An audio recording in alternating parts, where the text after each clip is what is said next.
adulte jouant à Pokémon se moquaient de ma fille de 9 ans. Quand je suis entrée dans le magasin de cartes, ma fille me tenant la main et sa petite boîte de deck rose. Le propriétaire nous a regardés comme si nous nous étions accidentellement égarés du terrain de jeu.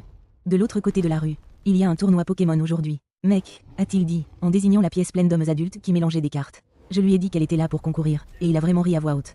Elle, pas possible, elle ne peut pas avoir plus de 9 ans. Ces gars-là la dévoreraient, et je ne veux pas d'une enfant qui pleure dans mon magasin effrayant les clients. Ma fille m'a tiré la manche et a murmuré. Je ne pleurerai pas, papa. J'ai dit au propriétaire de prendre juste nos frais d'inscription.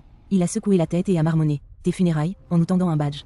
Le premier adversaire de ma fille s'est assis et m'a regardé directement au lieu d'elle. Comme si elle était invisible. Et a dit, mec, sérieusement, tu l'as vraiment amené ici pour faire perdre du temps à tout le monde? Il a baissé les yeux vers ma fille. Ok, ma petite, tu sais même comment ce jeu fonctionne. Ou est-ce que ton papa t'a juste acheté un deck de fées parce que tu aimais les jolis Pokémon? Rose, elle n'a pas répondu, et a juste commencé à mélanger ses cartes avec le genre de concentration que j'avais vu 100 fois. Auparavant, il a dit à son amie à la table voisine. Je vais y aller doucement avec elle pour qu'elle ne pleure pas. Je reviens dans 5 minutes. Elle l'a battu en 4 tours. Et il est resté là, clignant des yeux comme si son cerveau avait besoin de redémarrer, pendant qu'elle me demandait si nous pouvions acheter des Doritos à la machine à sous. Son deuxième adversaire était furieux avant même de s'asseoir, se plaignant assez fort pour que tout le magasin l'entende qu'il devait perdre du temps à jouer. Contre un nourrisson, il a regardé ma fille et a dit, sans offense, gamine, mais c'est un vrai tournoi pour les gens qui savent vraiment jouer. Pas une garderie. Ma fille l'a juste regardé et a dit, je sais jouer, d'une voix si petite qu'il a dû se pencher pour l'entendre. Il a reniflé et a dit, bien sûr que tu sais, ma chérie, finissons-en vite pour que je puisse jouer contre quelqu'un qui n'a pas besoin d'un rehausseur.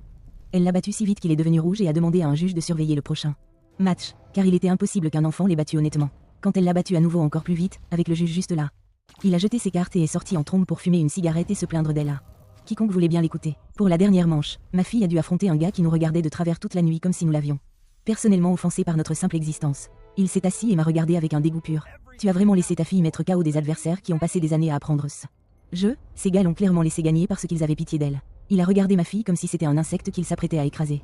Et il s'est fait craquer les doigts. Désolé, gamine, la récréation est terminée. Puis il a jeté un coup d'œil à son badge, et j'ai vu tout son corps se figer.